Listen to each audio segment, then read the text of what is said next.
If you work in quality control at a candy factory, you know strict safety regulations come with the job. It's why you partner with Grainger. Grainger helps you find the high-quality and compliant products your business needs to inspect, detect, and help correct issues. And the sweetest part is, everyone gets a product that's as safe to eat as it is delicious. Call 1-800-GRAINGER, click Grainger.com, or just stop by. Grainger, for the ones who get it done. We got to go talk about Caleb Williams. We have to talk about this potential bust of a Caleb Williams. So as you guys know, Caleb Williams and the Chicago Bears did drop to 4-5 on this young NFL season. Not young anymore. It's a teenage NFL season. We're in double digits, week 11. Almost a teenager. But after winning 3 games in a row versus the Rams, Panthers, and Jaguars, since then they've lost 3 games in a row. Sarah pointed it out. Since the Hail Mary game, they lost to the Commanders, Cardinals, and Patriots. Since then, Caleb Williams has been not playing very, very good football at all. Hell, on Sunday, he only had 120 yards passing versus the Patriots. He played the full game, only 120 yards passing. That is the lowest in the NFL since 1943. Back then, they didn't pass the ball. Let's just be honest. So, guys, is it an overreaction if I say that Caleb Williams will be a bust in the NFL?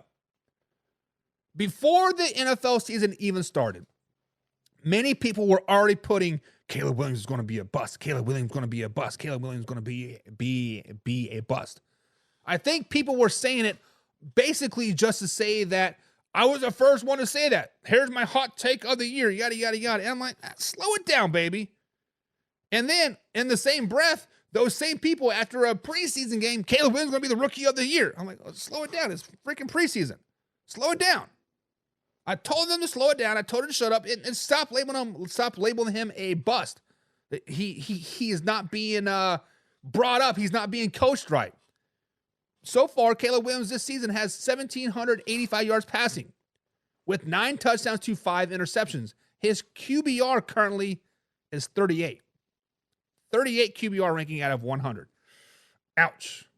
He will now have to learn from his third coach in a year dating back to college, offensive coordinator-wise, right? So you got your college, you got your college coordinator, then you had Shane Waldron, and now you got what was his name? Thomas, was it Thomas Jones? Thomas Brown. So third coach in a calendar year. It is tough, right? But Caleb Williams, guys, has talent. If he didn't have talent, he wouldn't be in the NFL. But he looks uncomfortable playing the quarterback position in Chicago. He looks antsy, he looks nervous, and he doesn't look very sure of himself, to be honest. I looked it up. StatMuse.com says that Caleb Williams is hanging on to the ball 6.3 seconds per pass play. So 6 seconds, guys. Let's count that. 1 Mississippi, 2 Mississippi, 3 Mississippi, 4 Mississippi, 5 Mississippi, 6 Mississippi. That's a long, long time. No wonder he's getting sacked at a rate of 12% per dropbacks. That is a long time to pass a ball. Hell, Xavier Worthy just ran 75 yards in those 6 seconds. Let's just be honest. He has talent, but he looks uncomfortable. But the worst part is the coaching has been bad. Matt Eberflus should have been fired last season. He ruined Justin Fields. Justin Fields, the worst quarterback in the... First things first. Justin Fields, generational talent. Caleb Williams, generational talent. Stop saying that term. It's overblown, right? Overblown. But Matt Eberflus's system has ruined 2 generational talents. Coaching has been bad, but he has been playing worse. What the Chicago Bears need to do is to take a play out of the Carolina Panthers playbook. They need to do what the Carolina Panthers did this season. They benched Bryce Young. They benched him. He was playing bad. Everything was moving too fast for him. He needed to slow it down. He needed to learn how to be a professional. Now, I'm not saying Taysom Bagent is the end-all, be-all for the Chicago Bears, but he did not that half bad when he was with the Chicago Bears starter. Didn't win a games, but everything seemed to look a little bit more fluid, right? Sit Caleb Williams down for the rest of the season. Let Taysom Bagent take the realm. Make it so Caleb Williams doesn't have to listen to Matt Eberflus for another season. Get Matt Eberflus out of there, because if Matt Eberflus is the coach moving forward, he will be a bust. And it would not be an overreaction. But the question is, guys, is it an overreaction if I say that Caleb Williams is going to be a bust in the NFL? And it is definitely an overreaction. It is an overreaction because I think we use the term bust wrong, right? The biggest bust in the NFL was because they went to bad teams with bad coaching and bad organizations. Ryan Leaf, arguably one of the biggest busts in the NFL ever, right? The point is, he had bad team. The coaching wasn't bad. He wasn't brought up properly. He didn't have that big brother, and he got in like some drugs and this and yada, yada, yada, and he lost it all. Jamarcus Russell may have been the same way. I don't know, but the truth of the matter is if Caleb Williams gets a new coach, gets a coaching staff, not an organization, but like a staff, change the culture and raise him right, raise my boy into a man, he will not be a bust. But at the current rate, he will be a bust in the NFL. So is it an overreaction, guys, or an underreaction saying that Caleb Williams will be a bust in the NFL? Let's scroll back up to the comments here. Yada, yada, yada. You guys talking about a friendly little bit. Sarah says, I think Caleb will be a bust in Chicago. As currently constructed, Sarah, I think you are correct. I think you are 100% correct, because currently constructed Chicago Bears are bad. You can, like I said this before, if you put Mitchell Trubisky with the Kansas City Chiefs and Patrick Mahomes with the Chicago Bears, Patrick Mahomes is not Patrick Mahomes that we know right now. It's just not. Patrick Mahomes would be deemed a bust. That is why I say that Patrick Mahomes is a system quarterback. And it's not a bad term. It's not a bad thing. It's just certain people fit certain systems better. Patrick Mahomes would have been a bust in Chicago. Right now, Caleb Williams is going to be a bust in Chicago unless they don't fix it now. So, Sarah, let me ask you this question. If you think Caleb Williams is a bust in Chicago, what needs to happen? Does he need a new team? Like Mitchell Trubisky when he went to the Buffalo Bills, get a nice fresh start. Justin Fields to the Pittsburgh Steelers, nice fresh start. Or is it coaching? Is it like, what is it? Like, how can he not be a bust? And John says he will be an average bust. Is that the most wafflest answer ever, John? An average bust. What? So does that mean like, yeah, he won't live up to the hype? Rookie of the year, Super Bowl MVP, but he won't be bad either? Like, is he going to be like I don't know, Tony Romo? Like, what do you want? Clear that up a little bit, John.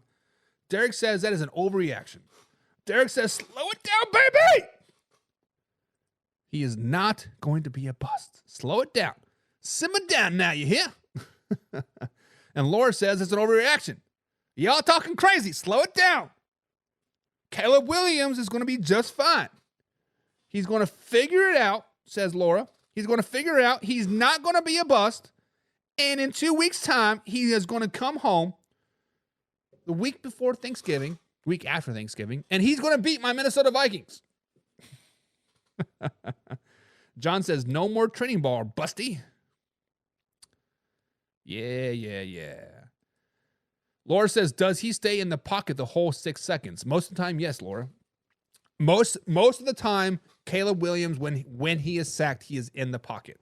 He is perfect little horseshoe. The offensive line is holding up for about 4 or 5 seconds. He tries to scramble, but there's no place to go. Most of those sacks are in the pocket. And John says, no, he's not running for his life, John. He's not. Sarah says, quarterbacks need to go to organizations that need to save coaching jobs never work out well. This is facts. We all knew that Matt Eberflus was on the hot seat before the NFL season even started, and he's even a hotter seater now. And Derek says he should go to Gruden's quarterback camp. Okay. I like it. James Chamberlain says, name another USC quarterback or a OSU that produce outside of Stroud. They don't. I can name you 3 USC quarterbacks that have produced. Carson Palmer, Matt Castle when he was not with my Kansas City Chiefs the year that he was with the Patriots. I choose not to live that ever in my life again. And that's about it, I guess. Maybe I can't name 3. Carson Palmer is the only one. So, James, you're right. USC and Ohio State do have a bad rap of quarterbacks. Justin Fields will be all right, though. Don't sleep on Justin Fields. Bears are talking to Gruden. Everybody wants to talk to Gruden. Gruden doesn't want you, though. You may want me, but I don't want you, baby. Laura says, I think they overhyped him and it got to his head. Now he can't play. That what everybody wants him to, and he sucks. You are right. Chicago Bears hyped Caleb Williams up since day one.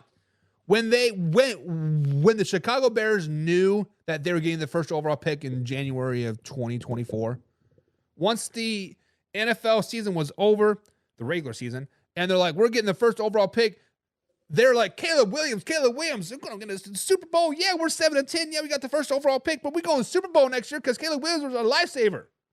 You are right, sir. Laura, you are exactly right. It is hard to live up to expectations. It is hard to live up to be a CEO when you are still a line worker, right? Now, I'm not dogging line workers or I'm not dogging CEOs, but there is different levels of expectations, right? When you are a line worker, you expect to put out a good product, right? You do what is asked, and you do your thing, you do it, and you move on. CEO is thinking big picture. We got to make money, got to do this, whatever, right? Caleb Williams is still a line worker. He's not ready to be promoted to line leader or shift leader or manager or assistant plant manager or plant manager or CEO. He's still entry level. People need to understand that. Sarah says Caleb needs a new team. Bears have shown throughout history they're not capable of developing quarterbacks. The Bears do have that history. Mitchell Trubisky with Matt Nagy, Justin Fields with Matt Eberflus, and now Caleb Williams with Matt Eberflus, right? But maybe they just need a culture shift. Maybe John Gruden needs to come in. Maybe they need some type of player coach like Aaron Glenn or Ben Johnson. Maybe they need a shakeup. They need a decent head coach. That is what they need. Laura says, don't go to the Vikings. That's all I'm saying. There's a lot of talk to Viking groups before we signed to the Bears. So Caleb Williams with the Vikings? What? Slow it down, baby. Laura says he's not beating my Vikings defense. John says, was going to give him the stock in the team. They was. Even though that was a completely made up false statement, but they would have gave him the house, the dog, and the cat. Let's just be honest. I'm not poking at you guys. I'm not poking. But speaking